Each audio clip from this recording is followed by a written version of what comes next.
የእሌኒ አከራይ ብዙ ሚስጥር ታውቃለች። ዳንኤል የቀድሞ ፍቅረኛዋ ነው።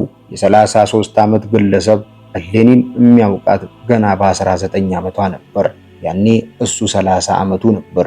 እሌኒ ኮሌጅ መማር መጀመሯ ቢሆንም ቀን ደግሞ መስተንግዶ ትሰራለች።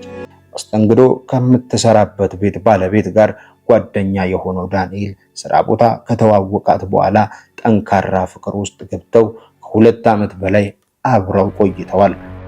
2 ዓመታት ግን ለእሌኒ ስቃይዋ የበረታበት ወቅት እንደነበር አከራይዋ ያየችውን በደንብ ትናገራለች። እሌኒ ስልኳ ከጠራ ማን ደወለና ለምን ስደውል አታነሺም ትልቁ የጸባቸው ምክንያት ነበር።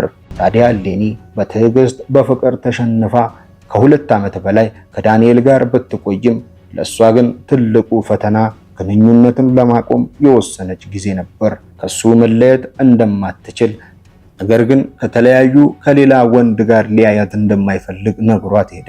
መለያየታቸው ግልጽ ቢሆንም ዳንኤል ግን ቤቷ እየመጣ በተደጋጋሚ ይረብሻት ነበር። ያኔ ገላጋይ ደግሞ አከራይዋ ነበረች።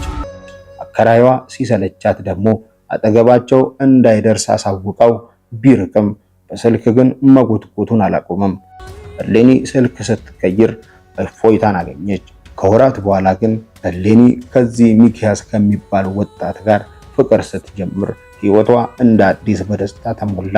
አከራይዋና ሚኪያስ በፍጥነት ተቀራረቡ። ትምህርት ቤት አብሮ መሄድ፣ አብሮ ማጥናትና መረዳዳት ይበልጥ አቀራረባቸው። ለሁለቱ አሁን የነገ ተስፋቸው የዛሬ ሕይወታቸውን በደስታ ሞልቶታል።